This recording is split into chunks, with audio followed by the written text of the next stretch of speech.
Gildan Media, a division of Recorded Books, presents The Cult of the Customer. Create an amazing customer experience that turns satisfied customers into customer evangelists. By Shep Hyken. Narrated by Andrés Pabon. Listen to this first. What is the cult of the customer? If you're in business, it's the cult you want to belong to. First things first, there's nothing scary about the word cult. If you stop and think about it, you'll realize you can find the word cult inside words you already know and use without any problem. Words like culture and cultivate. Cult comes from the Latin word cultus, which originally meant care or tending. What we're proposing in this book is creating a corporate culture that is so focused on taking care of and tending to employees and customers that the culture itself creates evangelists. Evangelists are special people who go out of their way to tell the world just how great you and your company are. They are exactly the kind of advocates that you want your organization's culture to create. That's the end result of the cult of the customer. There are many companies who have managed to build a culture that has reached this level, a culture rooted in a concept called amazement. In this book, I'll tell you their stories, show you exactly how they made the cult of the customer happen, and show you how you can make it happen too. You'll start by determining what cult you're in now, and then by figuring out what cult you want to be in. Please bear this in mind as you make your way through this book. A cult is nothing more or less than a system of shared belief, interest, or experience. In other words, a group of people with a shared agreement about what they will be cultivating together. For example, you may be passionate about bike riding and like to hang out with other cyclists on weekends. Strictly speaking, that's a cult. You may enjoy action hero comic books and attend a comic book convention twice a year. That too is a cult. When it comes to business, I'm in a cult, and I hope you are too. The cult of the customer. The discovery.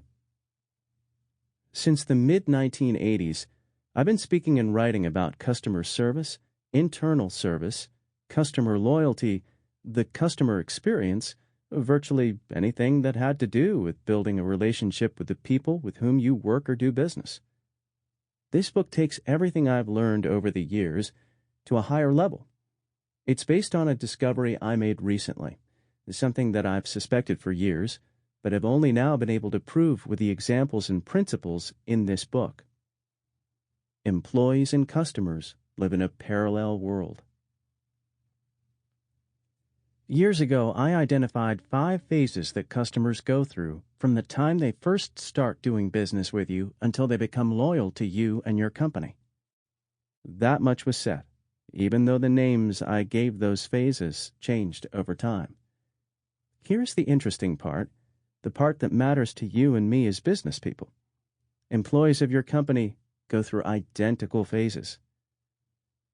For a company to create an amazing experience, one that creates not just loyal customers, but company evangelists, the employees of that company must move through these phases before the customers do. These phases are the various cults that your company may be in. You'll learn about all these phases in this book. A disclaimer. Throughout this book, you will learn about the various corporate cults. I've shared stories of some great companies as positive examples of the journey to amazement, the ultimate cult of the customer. Of course, these companies are operating successfully at the time of this writing, but like any company, they may not continue doing so over time. Staying in the cult of amazement is a difficult job. Some companies pull it off and others don't. As I write this book, these companies are operating at the top of their game. They are great role models because they are operating in a phase you will come to know as amazement. Of course, there is no guarantee that they will stay at the top. Back in 1982, Tom Peters and Robert Waterman profiled 43 of what they called America's best-run companies in one of the greatest business books ever written, In Search of Excellence. Today, A number of those companies are no longer in existence or might not be considered, at least by their customers, to be excellent. Yet when this book came out a quarter of a century ago, these companies were indeed considered to be the best of the best. The businesses that I have cited as role models here are, as this book goes to press, the best role models I know of for the journey to amazement. That being said, I know that any given company can fall from grace quickly. I also know that even a great company, and one with legions of evangelists, has its detractors. No person and no organization is perfect. It is the pursuit of perfection, the effort that is put into being amazing and staying amazing, that makes the truly great companies great. This book is for you. I wrote this book for everyone who has the job of keeping customers happy. That means you can use this book to make the journey to amazement regardless of whether you are a frontline employee who has lots of direct contact with customers, a behind-the-scenes employee who has little or no direct contact with customers, a manager or team leader, a CEO, owner, or founder of a company, or a solo entrepreneur. Finally, I want to hear from you. Any feedback about the book would be greatly appreciated, and please, send me your stories. I would love to hear about the companies you admire, and most important, your company. Are you already operating at the level we call the cult of amazement? Or did you have to work up to that level? As I write my newsletters, blogs, and books, it would be great to include your stories. Please drop me a line. Shep Hyken, CSP, CPAE, shep@hyken.com, www.hyken.com, www.cultofthecustomer.com. Part 1. The Purpose of Your Business. Chapter 1. The Genie and the Ice Cream Shop. Once upon a time, a genie paid a visit to the town square of Businessland, where he met 3 entrepreneurs, each of whom wanted to open an ice cream stand. I will grant each of you one wish, give you anything you ask of me, if and only if granting your wish will truly ensure the success of your venture, the genie promised. As he floated sedately on an orange puff of smoke, poised about 3 feet above the center of the town square, the genie stared ominously at the 3 entrepreneurs.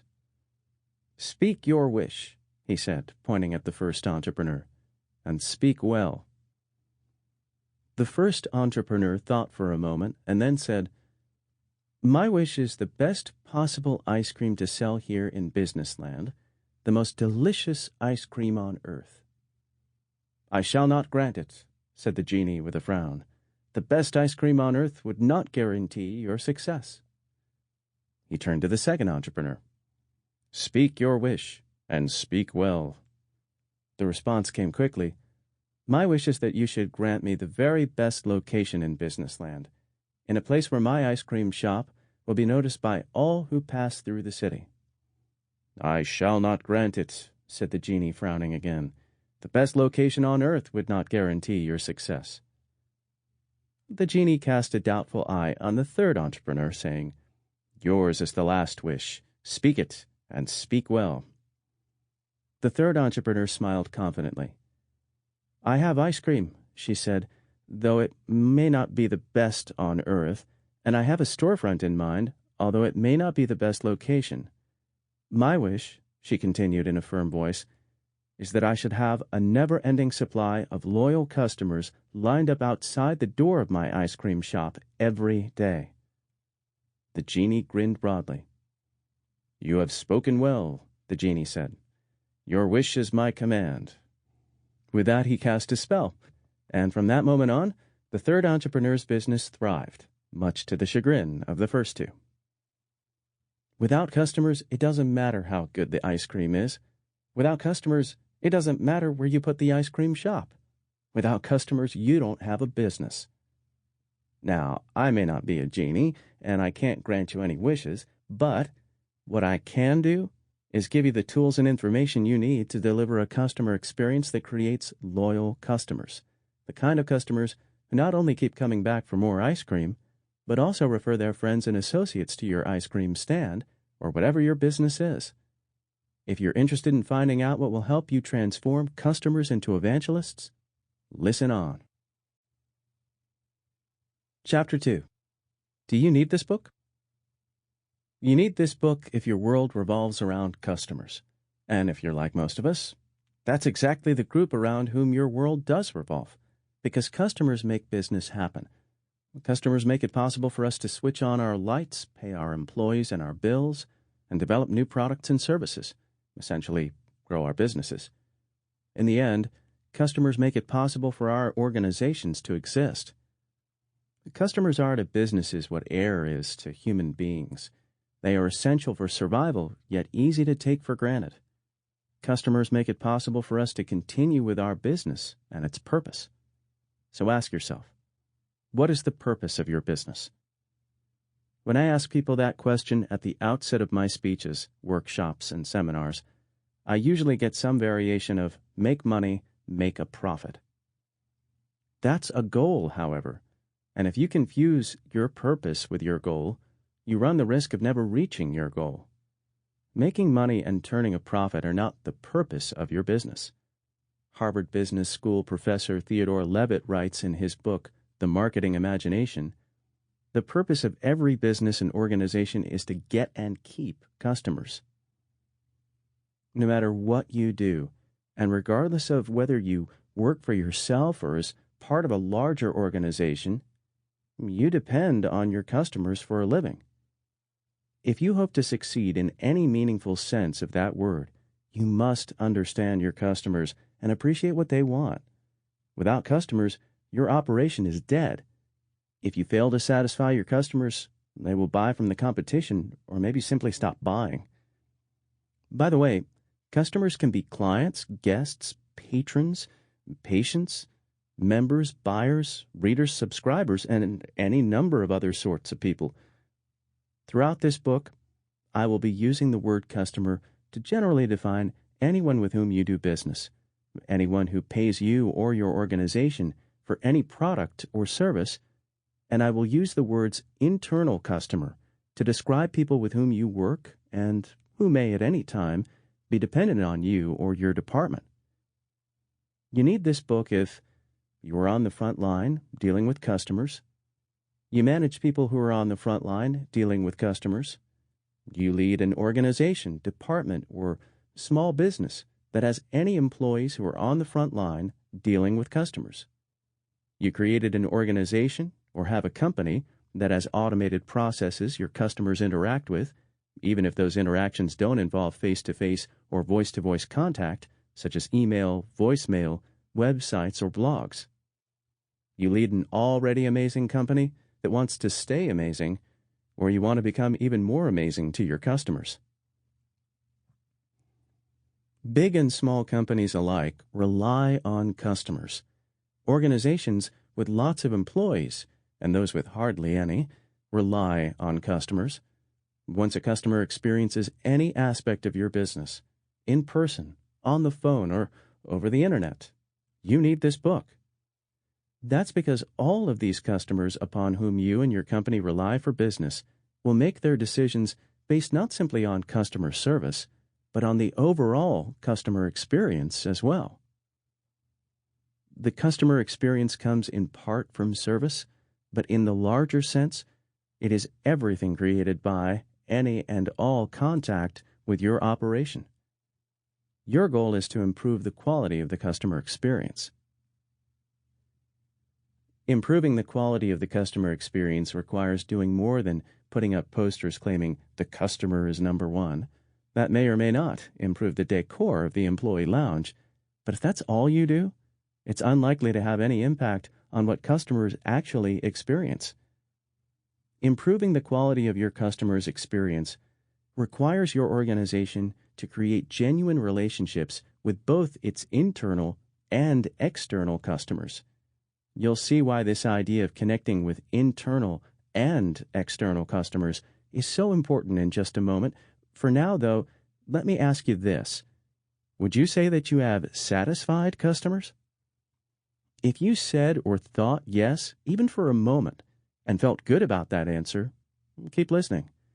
If you're like most of the clients I work with, you probably thought or said, yes, my customers are pretty satisfied. In that case, you definitely need this book because satisfying your customer is not enough. In today's environment, simply satisfying customers can put you at risk for going out of business. You must build experiences that create not merely satisfied but loyal customers. Customers who not only return to do business with you, but also sing your praises and act as advocates on your behalf. For our purposes in this book, the concept of loyalty represents more than repeat business from an individual buyer. It signifies an opportunity to market with incredible effectiveness and cost efficiency. Your truly loyal customers will not only buy from you, but also do much of your selling for you. They will become your advocates. This book shows you how to create the experiences that build that kind of loyalty. By the numbers.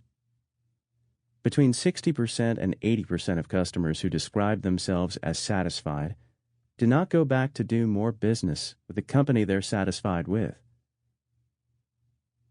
What is the cult of the customer?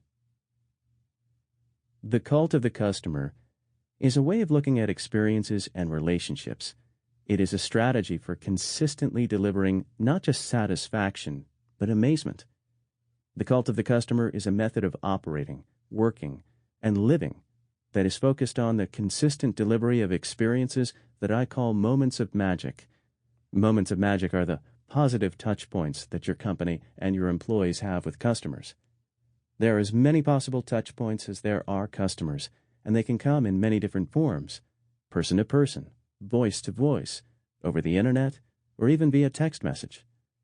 These moments of magic are vitally important for both internal and external customers. A moment of magic is simply an above-average experience.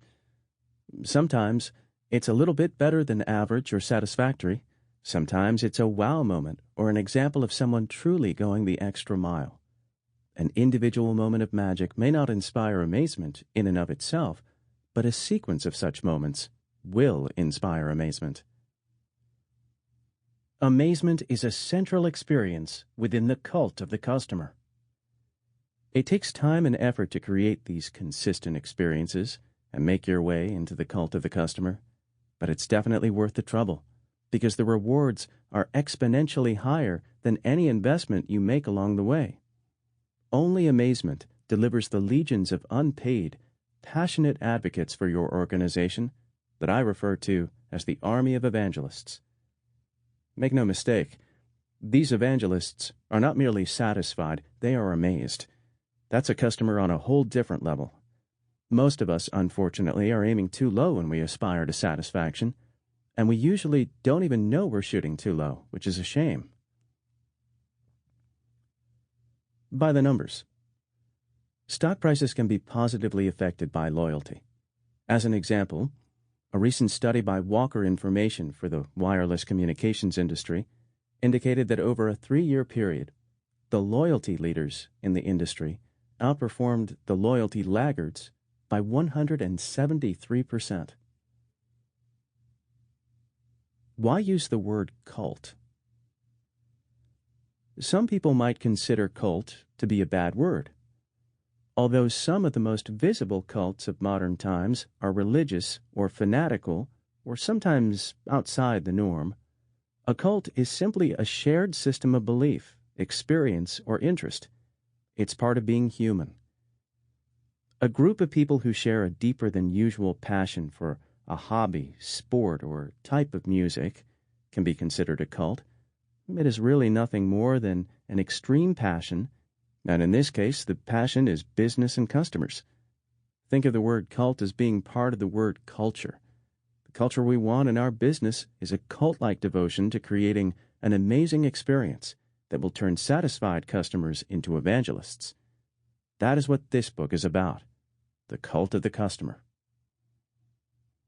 You are already part of some kind of cult that connects to your customer, but which cult do you belong to right now?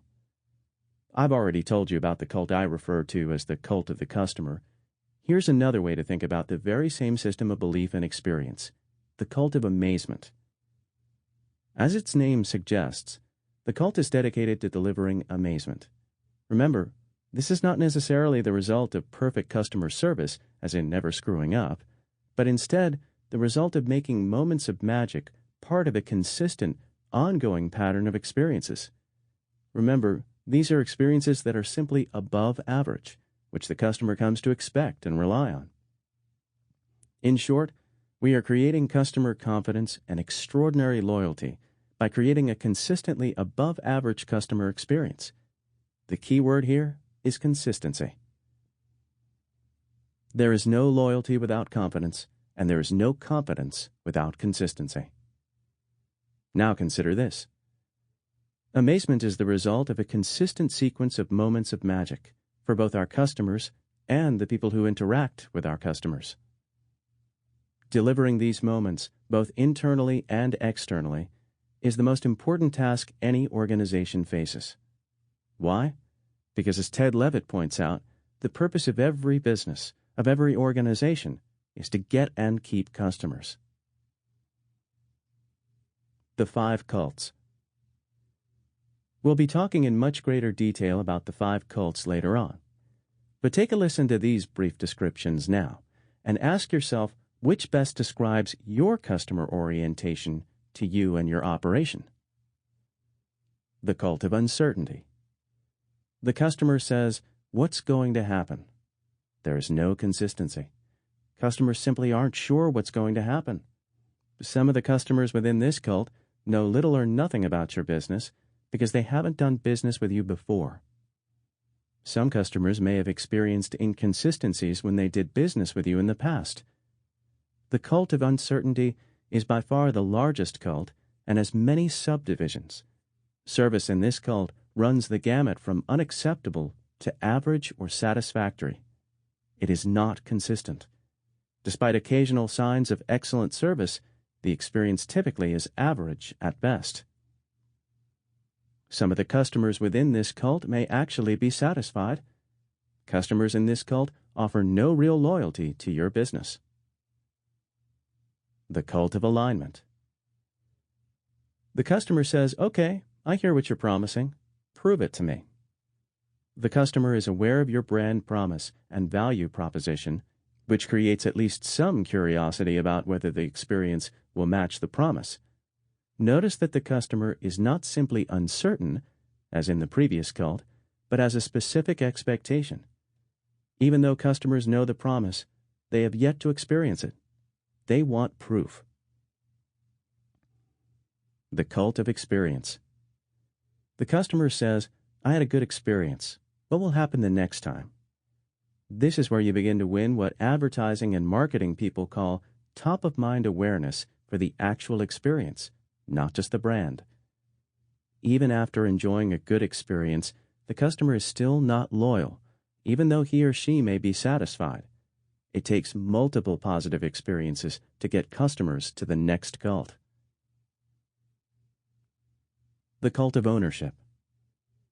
The customer says, "Wow, I had another great experience and another one. There's a pattern here. I like this company. This is where I want to be." This is where the customer starts to lean into your organization. This is the first sign of customer confidence and loyalty. You begin to deliver a pattern of consistent, above-average experiences to the customer. With the consistency of above-average experiences, something remarkable happens. The customer joins the 5th and highest cult, the cult of amazement. The cult of amazement. The customer becomes an evangelist and says to friends and associates, "This company is great. You've got to try this." Ownership matures into actual loyalty. The customer's expectations are high, and they are consistently met if not exceeded. This creates confidence, which can lead to loyalty. Repeat business is likely. Recommendations and referrals naturally follow amazement. You've almost certainly experienced the cult of amazement firsthand as a customer. Start by remembering any company you enthusiastically recommended or praised. what consistent experiences brought you to that point? Consider a time when you experienced great service at a superb restaurant or at a hotel where the staff was completely attuned to your every need. Or perhaps you encountered a vendor who went above and beyond the call of duty for you. Then, when you had the chance to recommend the restaurant, hotel, or business to a friend, you enthusiastically did so. In all likelihood, it wasn't a single moment that turned you into an evangelist. It was the business's ability to deliver multiple moments of magic to you on a regular basis that transformed you into an advocate, an evangelist for the company. Only when customers are routinely impressed by the experience they receive do they join the cult of amazement and start recommending the experience to others. Inside the organization. What we may not recognize is that before any organization can deliver amazement on a consistent basis externally, it must endure certain predictable phases. The employees themselves must make their own way into the cult of amazement before they can consistently deliver the experience to their customers. This is how the same progression plays out on the employee side. The cult of uncertainty. Employees say, "We aren't sure." Employees have not been trained properly or at all. Employees may not know what's coming next. Employees simply may not have access to what they need to be successful. The cult of alignment. Employees say, "Okay, I understand what we're promising. Prove it to me so I can prove it to the customer." Employees understand the brand promise and the value proposition. They understand what your organization is trying to do. Employees have been properly trained. Employees have not, however, personally delivered consistently above-average experiences to customers. The cult of experience. Employees say, "Wow, it works. I delivered a moment of magic. I created a great experience." Employees want to repeat what they've done with the customer. At this stage, they are starting to get positive feedback. Employees enjoy emotional satisfaction from their success. Employees begin to experience the organization's brand promise for themselves, as if they were the customers. The transition between uncertainty and alignment is the most critical for the customer-focused organization. The cult of ownership. Employees say, "This is getting to be a habit. Great experiences are becoming routine. There's a pattern emerging. It works and I'm focused. I know what to do. This is where I belong." Employees start implementing a process and fine-tune that process. Employees routinely experience the organization's brand promise as if they were the customer. When employees themselves are treated this way, they have a model they can use for creating positive customer experiences. Employees have an emotional connection to the organization. The cult of amazement. Employees become evangelists for their own company. They get addicted to delivering amazement and say, "I love working here." Employees become deeply invested in a shared system of belief that puts the customer experience first. Employees are not just going to work each day, but integrating what they do as a part of their social identity. Employees are fully present and engaged by their customers. Employees, like the customers they serve, are loyal to their organization. The cult of amazement is the highest possible cult of the customer. It's where we all want to be. This book shows how to build such a cult, or if you prefer, such a culture. Every organization that deals with customers operates within one of the 5 clearly definable customer cults. Unfortunately, most are operating at a level that does not consistently result in amazement. If you want to create a great experience, achieve loyalty, and develop an army of evangelists, your customers must experience, and you must operate within, the cult of amazement. Some of us are already there, but for most of us, getting to the cult of amazement means working our way up through the other 4 cults. This takes effort and persistence. Let me emphasize once again, creating a cult of amazement doesn't mean you have to be amazing all of the time. Very often it just means being better than average most of the time, with occasional bursts of truly superior service. Overall, it is the consistent delivery of little things. Sample complete. Ready to continue?